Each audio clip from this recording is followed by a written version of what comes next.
السلام علیکم ورحمۃ اللہ وبرکاتہ۔ رب اشرح لی صدری ویسر لی امری واحلل عقدۃ من لسانی یفقہوا قولی رب زدنی علما۔ اللہم فقہنا فی الدین، اللہم توفیقی الا باللہ، اللہم انی اسألک علما نافعا رزقا طیبا وعملا متقبلا۔ اللہم الہمنی رشدی واعذنی من شر نفسی۔ اللہم انفعنا بما علمتنا وعلمنا ما ینفعنا وزدنا علما۔ یہ دونوں دعائیں سنن ترمذی کی ہے اور یہ علم کے حصول کے لیے ہدایت، رشد، نافع علم تو ہمیں یہ اللہ سے مانگنا چاہیے۔ جب تک ہمیں علم نہیں ہوگا، ہمیں قرآن کے احکام کے بارے میں بھی معلوم نہیں ہوگا، کون سی آیت میں اللہ ہم سے کیا کلام کرتے ہیں، کیا چاہتے ہیں۔ یہ ویسے بھی یہ اللہ کا کلام ہے، کوئی عام رائٹر کا بک نہیں ہے۔ آپ دیکھتے ہوں گے ہر کتاب پر رائٹر کا نام ہوتا ہے۔ قرآن واحد بک ہے جس پر کسی رائٹر کا نام نہیں ہے۔ یہ اللہ کا کلام ہے، اللہ کی بات ہے۔ جب ہم توجہ سے، دل سے، محبت سے قرآن کھول کر پڑھتے ہیں تو سمجھنا چاہیے کہ اللہ ہم سے بات کر رہا ہے، اور سمجھنا چاہیے کہ اللہ ہمیں اس آیت میں کیا کہنا چاہتا ہے، کیا کہہ رہا ہے۔ تو اس لیے قرآن کا سمجھنا بھی ہمارے لیے ضروری ہے۔ بارک اللہ فی۔ اللہم صلی علی محمد وعلی آل محمد کما صلیت علی ابراہیم وعلی آل ابراہیم انک حمید مجید۔ اللہم بارک علی محمد وعلی آل محمد کما بارکت علی ابراہیم وعلی آل ابراہیم انک حمید مجید۔ نبی کریم صلی اللہ علیہ وآلہ وسلم کے اندر اس بات کی شدید خواہش تھی کہ سب لوگ مسلمان ہو جائیں، اسی لیے ان کے انکار اور تکذیب سے آپ کو سخت تکلیف پہنچتی، تو اللہ تعالیٰ نے آپ کو تسلی دی کہ آپ کا کام ہے لوگوں تک پہنچانا۔ اللہ نے دونوں راستے ہمیں قرآن کے ذریعے، آپ صلی اللہ علیہ وآلہ وسلم کے ذریعے، صراط مستقیم اور گمراہی دونوں راستے دکھائے ہیں، بتائے ہیں، بار بار سکھائے بھی ہیں۔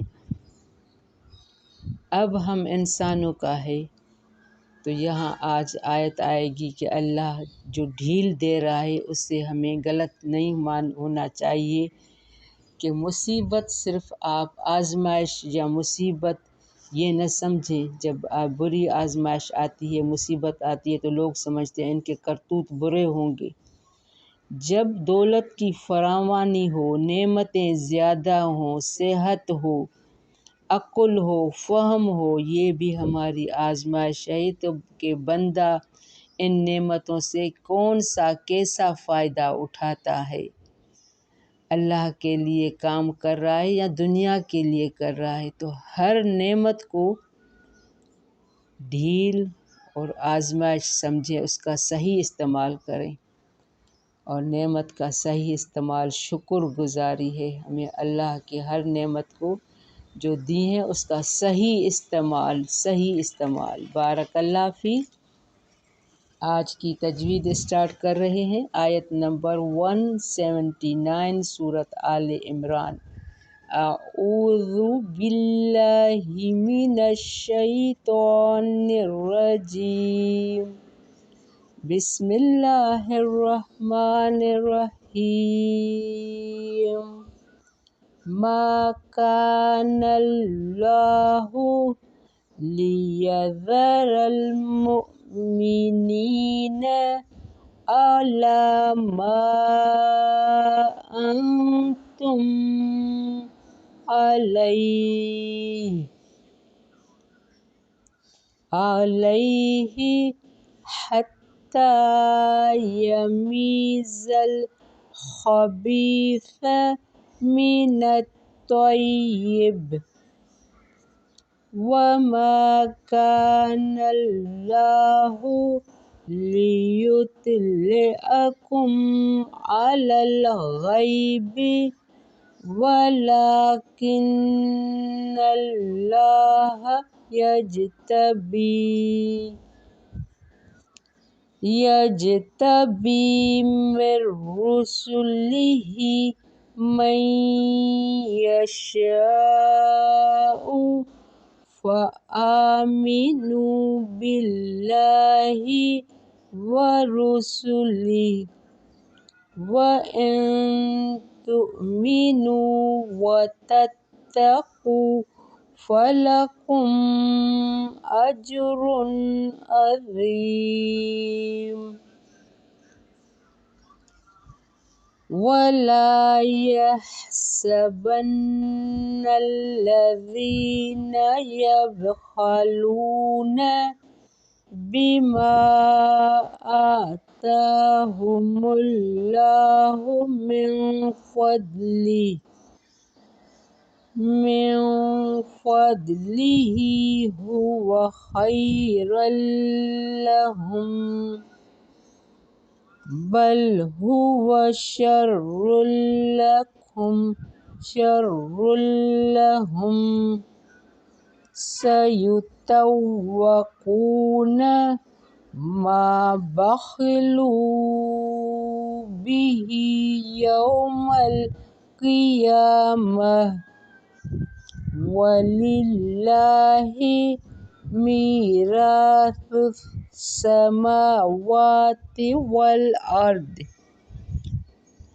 والله بما تعملون خبير لقد سمع الله قول الذين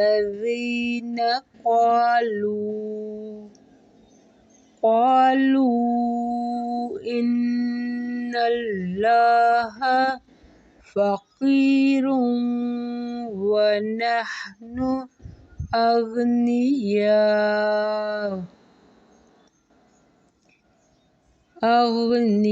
أغنياء سنكتب ما قالوا وقتلهم الأنبياء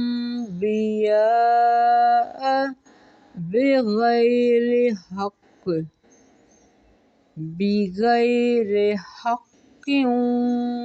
ونقول ذوقوا عذاب الحريق ذلك بما قدمت أيديكم وأن الله ليس بظلام للعبيد۔ بارک اللہ فی۔ ہم یہاں 182 پہ اسٹاپ کر رہے ہیں۔ ہم نے اسٹارٹ کیا تھا 179 سے۔ اس سے پہلے 178 میں اللہ تعالیٰ نے بتایا تھا الذین کفروا، وہ جنہوں نے کفر کیا، انما نملی، بے شک جو ہم ڈھیل دے رہے ہیں، لہم خیرا لانفسہم، انہیں بہتر ہے ان کے نفسوں کے لیے۔ کیوں بہتر ہے؟ تاکہ گناہ میں اور بڑھ جائیں۔ اللہ نے ہمیں اچھا بھلا صراط مستقیم کا راستہ، برا راستہ سب دکھایا۔ اب جو کفر میں اپنے آپ کو انوالو کر رہے ہیں تو اللہ یہاں کیا کر رہا ہے؟ نملی لہم، ہم ڈھیل دے رہے ہیں انہیں، خیرا لانفسہم، بہتر ہے ان کے نفسوں کے لیے، انما نملی، بے شک ہم ڈھیل دے رہے ہیں، لہم انہیں، لیزدادوا اثما، تاکہ وہ بڑھ جائیں گناہ میں، ولہم عذاب مہین، اس لیے کہ عذاب ان کو رسوائی والا عذاب ملے گا، جو ان کو دنیا میں رسوائی ہوگی اور آخرت میں بھی، مہین رسوا کرنے والا۔ یعنی جو لوگ ترجیح دیتے ہیں کفر کو ایمان پر، وہ لوگ اللہ کا کچھ نہیں بگاڑ سکتے۔ اللہ دنیاوی بادشاہوں کی طرح نہیں ہے جو انسانوں کے بل بوتے پر ساری دنیا بھی کفر کرے تو اللہ کو اس کی کوئی پرواہ نہیں، ان کے لیے رسوائی والا عذاب ہے۔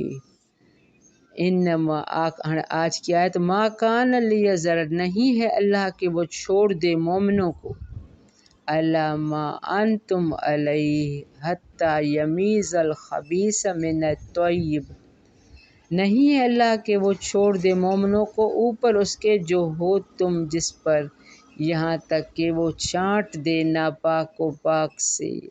یہ جنگ احد بھی اس لیے ہی تھی کہ اللہ کا یہ تھا کہ پلان کے لوگوں کے درمیان منافق اور سچے مومن واضح ہو جائیں تاکہ آپ صلی اللہ علیہ وآلہ وسلم کو پتہ چلے کہ سچا مومن کون ہے۔ تو یہاں بھی یہ اسی قسم کی آیت ہے کہ اللہ یہاں تک کہ وہ چھانٹ دے، یمیز الخبیث، چھانٹ دے ناپاک کو پاک سے، یعنی کون منافق ہے، کون کفر میں ہے، کون باہر سے ہی اسلام کا دعویٰ۔ وما کان اللہ لیطلع، اور نہیں ہے اللہ کہ وہ آگاہ کرے تمہیں غیب پر، یعنی اللہ نے غیب بھی لوگوں کو نہیں پتہ تھا، حتیٰ کہ نبیوں کو بھی غیب کا علم نہیں ہے۔ کچھ نبی ہیں جو اللہ کے، کیونکہ یہ بھی ان کے لیے ضروری ہے۔ نہیں ہے اللہ کہ وہ آگاہ کرے تمہیں غیب پر، ولیکن اللہ یجتبی، لیکن اللہ چن لیتا ہے، من رسلہ، اپنے رسولوں میں سے، من یشاء، جسے وہ چاہتا ہے، یعنی غیب کا علم بھی اللہ سب کو نہیں دیتا، رسولوں میں سے بھی جس کو وہ چنتا ہے کہ اس کو اب غیب کے علم کی ضرورت ہے تاکہ لوگوں کو کچھ ایسی باتیں بھی بتائیں، تو یہ اب چنے ہوئے رسولوں کو غیب کا علم ہے۔ فآمنوا باللہ ورسلہ، بس ایمان لے آؤ اللہ پر اور اس کے رسول پر۔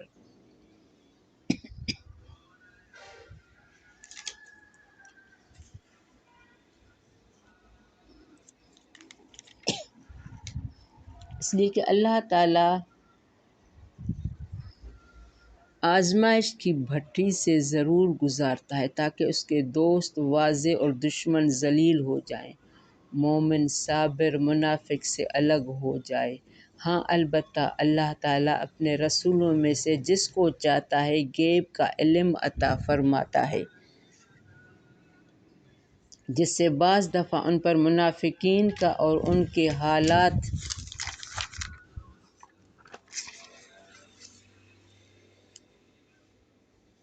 اور ان کی سازشوں کا راز فاش ہو جاتا ہے، ایک علم غیب سے۔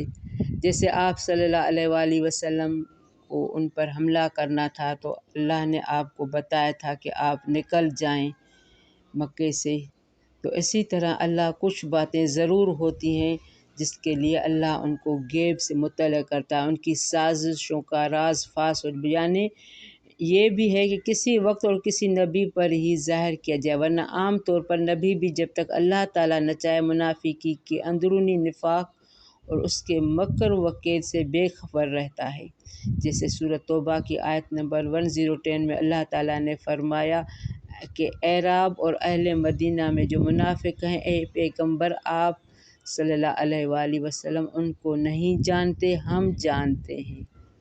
دوسرے مقام پر اس طرح بیان کیا گیا عالم الغیب فلا یظہر علی غیبہ احدا الا من ارتضی من رسول، سورۃ جن میں عالم الغیب اللہ تعالیٰ ہے اور وہ اپنے غیب سے پسندیدہ رسولوں کو ہی خبردار کرتا ہے۔ ظاہری بات ہے کہ امور غیبیہ وہی ہوتے ہیں جن کا تعلق منصب و فرائض رسالت کی ادائیگی سے ہے، نہ کہ ما کان و ما یکون، جو کچھ ہو چکا، آئندہ قیامت تک جو ہونے والا ہے کا علم، جیسا کہ بعض اہل باطل بھی اس کو سمجھتے ہیں کہ یہ رسولوں کو علم ہے، نہیں، قیامت تک کا علم صرف اللہ کے پاس ہے۔ وَلَا يَحْسَبَنَّ الَّذِينَ، اور نہ ہرگز گمان کریں، الَّذِينَ، وہ جو يَبْخَلُونَ، بخل کرتے ہیں، بِمَا آتَاهُمُ اللَّهُ، ساتھ اس کے جو عطا کیا انہیں اللہ نے، من فضل ہی اپنے فضل سے، ہوا خیر لہم وہ بہتر ہے ان کے لیے، یعنی اللہ نے جو ان کو مال دیا ہے وہ ان سے بخل نہ کریں، کبھی یہ نہ سوچیں کہ یہ میں نے محنت سے کمایا ہے، میرا مال ہے، میں اپنی مرضی سے خرچ کروں، جس بھلی عیاشیاں کروں۔ اگر اللہ نے مال دیا ہے تو یہ بھی آزمائش ہے، اوپر ہم پڑھ چکے ہیں کہ زیادہ مال کی فراوانی بھی آزمائش ہے، یہ پوچھا جائے گا کہاں سے کمایا، کتنا خرچ کیا، کس پر خرچ کیا۔ بل ہوا شر لہم بلکہ وہ برا ہے ان کے لیے، یہ نہ سمجھیں کہ جو مال ہے تو بس میں سب سے اچھا ہوں، امیر ہوں، اللہ مجھ سے راضی ہے۔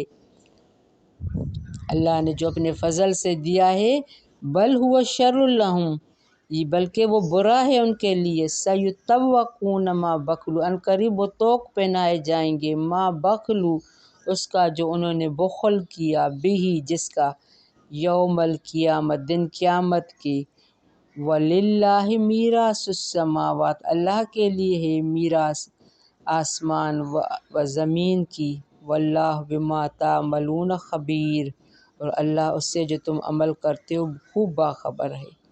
یہاں یہ سیطوقون یہ اللہ نے جو ہمیں مال دیا ہے اپنے فضل سے، یہ برا کیوں ہے؟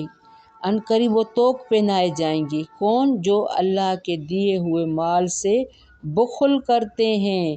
بخل صرف زکوٰۃ پر نہیں، حضور صلی اللہ علیہ وآلہ وسلم نے بتایا جس کو مال دیا گیا اور اس نے زکوٰۃ نہیں دی اور بخل کیا تو وہ قیامت کے دن اونٹ، گائے، بکری، بھینس موٹے ہو کر آئیں گے، اس شخص کو رونگتے ہوئے لے کے جائیں گے، سونا چاندی آگ میں تپا کر ان کو جلایا جائے گا۔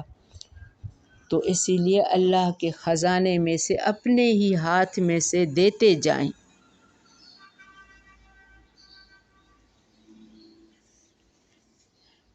بخل کا بیان اللہ تعالیٰ کے دیے ہوئے مال کو اللہ کی راہ میں خرچ کرنا ہے۔ صحیح بخاری کی حدیث میں آتا ہے کہ قیامت والے دن اس مال کو ایک زہریلا اور نہایت خوفناک سانپ بنا کر توق کی طرح اس کے گلے میں ڈال دیا جائے گا۔ یہ آیا ہے نا سیطوقون، وہ سانپ اس کے باچھیں پکڑے گا اور کہے گا کہ میں تیرا مال ہوں، میں تیرا خزانہ ہوں۔ من اتاہ اللہ مالا فلم یؤد زکاتہ مثل لہ شجاعا اقرأ لہ زبیبتان یطوقہ یوم القیامت۔ تو قیامت کے دن یہی مال اگر ہم بخل کریں گے، لوگوں میں خرچ نہیں کریں گے، یہی مال زہریلا سانپ بنا کر گلے میں توق پہنایا جائے گا۔ اور یہ اللہ نے یا کہا کہ میراث السماوات، یہ میراث آسمان اور زمین کی سب اللہ کی ہے، واللہ بما تعملون خبیر اللہ اس سے جو تم عمل کرتے ہو باخبر ہے۔ لقد سمع اللہ قول الذین قالوا البتہ تحقیق سن لی اللہ نے بات ان کی جنہوں نے کہا، ان اللہ فقیر بے شک اللہ فقیر ہے، ونحن اغنیاء اور ہم غنی ہیں، سنکتب ما قالوا ہم ضرور لکھیں گے جو انہوں نے کہا، وقتلہم الانبیاء اور قتل کرنا ان کا انبیاء کو بغیر حق ناحق کے، ونقول اور ہم کہیں گے، ذوقوا عذاب الحریق چکھو عذاب جلنے والا۔ مدینے میں منافق کے علاوہ یہود بھی تھے، وہ کہتے تھے اللہ فقیر ہے اور ہم غریب ہیں، اس کے سلسلے میں یہ آیت اتری تھی۔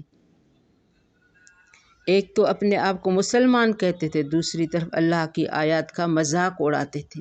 جب یہ آیت آئی کہ اللہ نے، وہ کہتے تھے کہ اللہ فقیر ہے، کیونکہ اللہ نے کیا کہا تھا کہ جب اللہ تعالیٰ نے اہل ایمان کو اللہ کی راہ میں خرچ کرنے کی ترغیب دی اور فرمایا، من ذا الذی یقرض اللہ قرضا حسنا، البقرہ 245، کون ہے جو اللہ کو قرض حسن دے؟